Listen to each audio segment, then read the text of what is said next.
अभी सब्सक्राइब करें हमारा चैनल और पाएं अनोखा बंधन के सारे शानदार एपिसोड्स।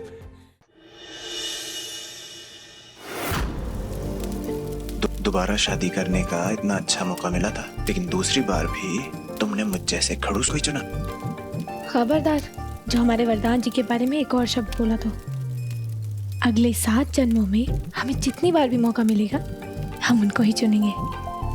और अगर मैंने किसी और को चुन लिया तो हो ही नहीं सकता। इसीलिए तो आज हम आपसे फिर से शादी के 7 वचन लेंगे। वर वधू फेरे के लिए खड़े हो जाइए। मंगलम भगवान विष्णु मंगलम गरुड़ध्वज मंगलम पुंडरीकाक्ष मंगलाय तनोहरि मंगलाय तनोहरि।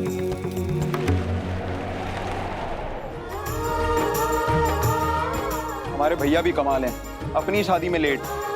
अरे दूल्हे राजा के आने तक बारातियों का नाच गाना तो होना चाहिए ना। बिल्कुल होना चाहिए, लेकिन हम एक शर्त पे नाचेंगे आज। भाभी को हमारा साथ देना होगा। क्या भैया, अपनी शादी में दुल्हन थोड़ी ना नाचती है। ये सब रूल ना फर्स्ट शादी के होते हैं, सेकंड शादी में सब अलाउड होता है। चलिए। नहीं नहीं भैया, हम नहीं नाचेंगे। आइए, हम म्यूजिक लगाते हैं। हाँ? सज आए वे सारा शहर, आज हो गई आवे रब दी महर।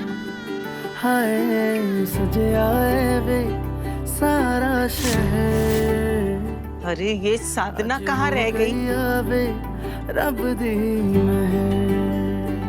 खुशियां तो चढ़िया आज वेला वे, सारे आने नचना सारे आने गाना वे।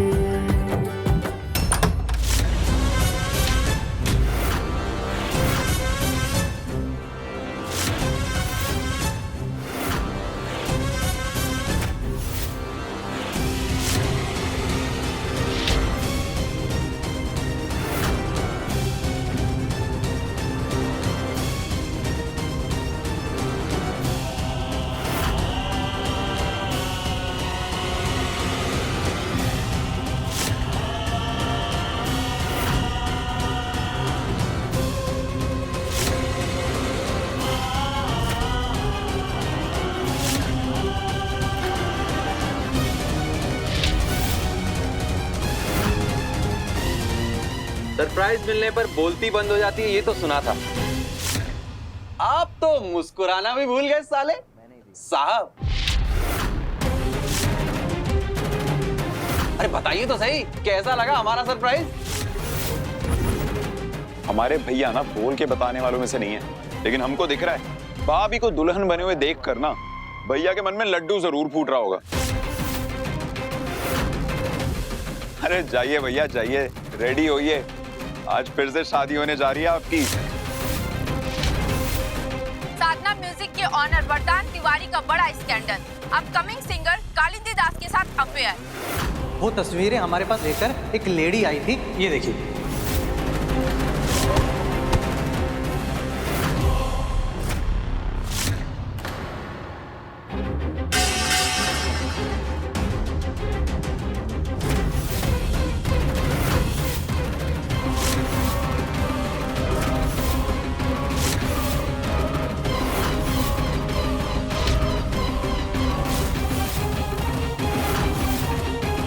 यहाँ पे कोई शादी नहीं हो रही है। जाइए आप यहाँ से।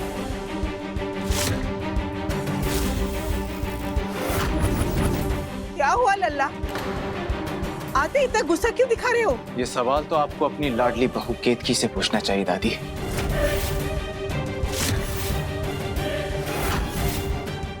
क्या हुआ वरदान जी? मैं तो हैरान हूँ केतकी, इतनी हिम्मत तुम लाई कहाँ से हो? मैंने तो कभी सोचा भी नहीं था कि मुझे नीचा दिखाने के लिए तुम ऐसी हरकत करोगी।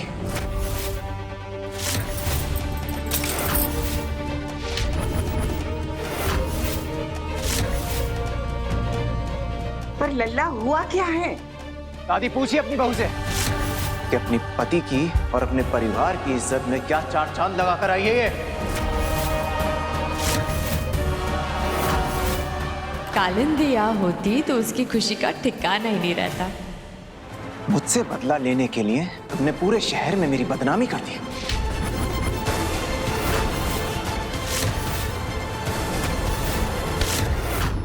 ये सब क्या कह रहे हैं भैया? अनजान मत बनो वरुण। अब तक तो वो खबर तुमने भी देख ही ली होगी ना। कौन सी खबर?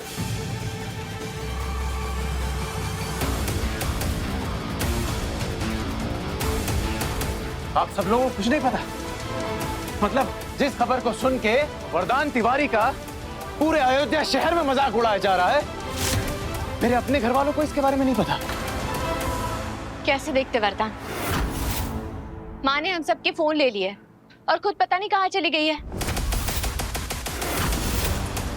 हमारे फ्रेंड ने हमें फोन किया था, उसने कहा था कि कोई न्यूज़ है जो हमें फौरन देखनी चाहिए, लेकिन उससे पहले हम देख पाते माँ ने हमसे फोन ले लिया। कैसी खबर लल्ला, कुछ बताओ हमको। आपकी लाडली बहू केतकी ने सारे शहर में ये झूठी अफवाह फैलाई है कि मेरा किसी लड़की के साथ अफेयर चल रहा है।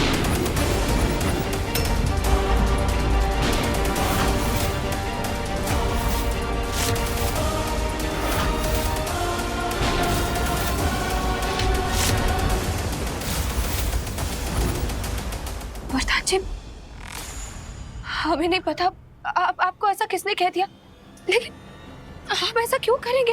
ये भोला चेहरा बनाकर ना तुम घर वालों को बेवकूफ बना सकती हो, पर मुझे नहीं। मैं जो बोल रहा हूं ना उसका सबूत है मेरे पास। ये देखो।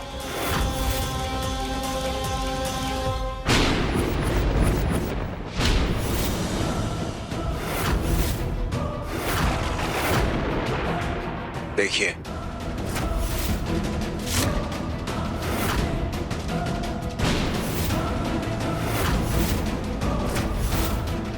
ये है आपकी बहू की सच्चाई। मुझे बदनाम करने के लिए इसने खुद जाकर न्यूज एजेंसी वालों को ये झूठी खबर दी है। हे राम, हम भी का कुल्हाड़ी पे पैर मारे बैठे हैं। अरे तुम्हारे लिए इतना सब कुछ हमने किया और तुम हम ही से बदला ले रही हो। क्यों भाभी, हमारी शादी तोड़कर आपका दिल नहीं भरा जो हमारे भैया को बदनाम करने पर तुली हुई है? तू भी एक सेकंड पहले सुन तो लेते हैं भाभी क्या कहना चाहती हैं। जैसा आप सोच रहे हैं वैसा बिल्कुल भी नहीं है वरदान जी।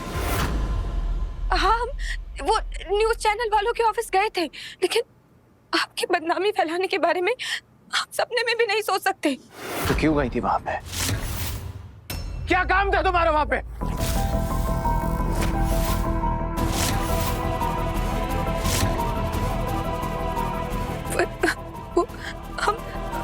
हम इसलिए गए थे क्योंकि हमें कालिंदी ने फोन किया था। कालिंदी? अब ये कौन है? वो जरूरी नहीं है दादी। जरूरी ये है कि आपकी बहू वहां पे क्या तीर मार के आई है। हमारी बात का विश्वास मानिए वरदान जी। हमें कालिंदी का अचानक फोन आया और उसने हमें फोन कर कर घर बुलाया। हम उससे मिलने गए थे। जब हम वहां पहुंचे तो हमने देखा कि मेरे पास मेरे पापा का इलाज कराने के लिए तक पैसे नहीं है केतकी। जहाँ तक पैसों का सवाल है तो हम तुम्हारी मदद करेंगे। ये एड्रेस पर जाकर श्रीकांत जी को पैसे दे देना, वो पैसे मुझ तक पहुंचा देंगे।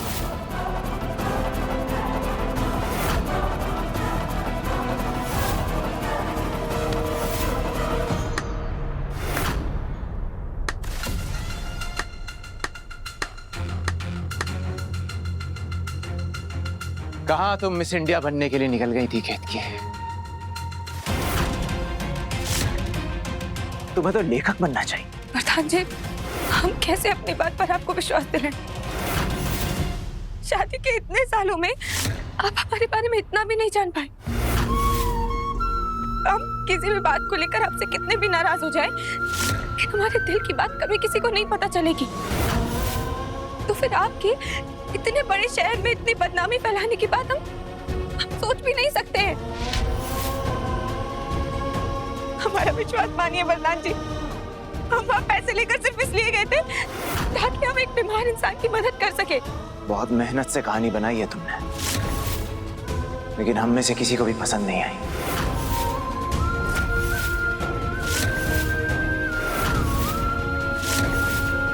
प्रधान जी, हम कोई कहानी नहीं बना रहे। आपको सिर्फ एक गलतफहमी हुई है। गलतफहमी तुम पाल रही हो। तुम्हें क्या लगता है मेरे साथ ये सब करके तुम बच जाओगी?